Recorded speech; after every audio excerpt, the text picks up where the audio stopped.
Mga ka-showbiz, ready na ba kayo? Ito na ang top 10 pinakagwapong male celebrities sa Pilipinas ngayong 2025. Alamin kung sino ang mga ultimate heartthrobs na pinag-uusapan ngayon. Welcome back sa Celebrity Time.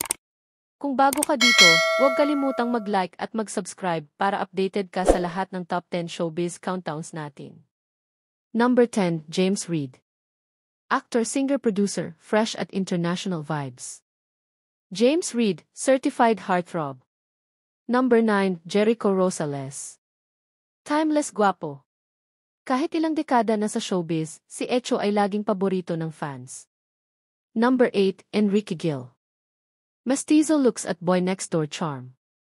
Enrique Gil, isa sa top crush ng kabataan. Number 7, Joshua Garcia.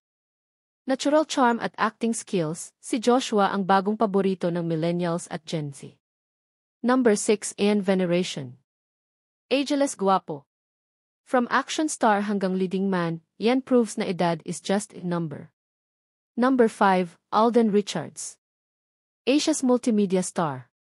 Clean-cut at wholesome appeal, kaya laging kinahumalingan. Number 4, Richard Gutierrez.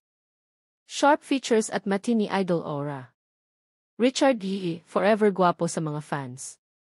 Number 3, Piolo Pascual. Papa P, walang kupas.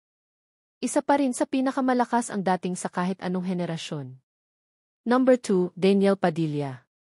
Teen King turned ultimate leading man. Suwag at charisma na wala pa ring kapantay. Number 1, Dingdong Dantes. Primetime King Dingdong Dantes. Strong features, charm, at pambansang guwapo para sa marami. Kaya, ayan mga ka-showbiz, ang top 10 pinakagwapong male celebrities sa Pilipinas ngayong 2025. Sang-ayon ka ba sa ranking, o may crush ka na dapat isama dito? I-comment mo na yan sa baba. At syempre, huwag kalimutang mag-like, share, at subscribe para sa susunod na Showbiz Countdown.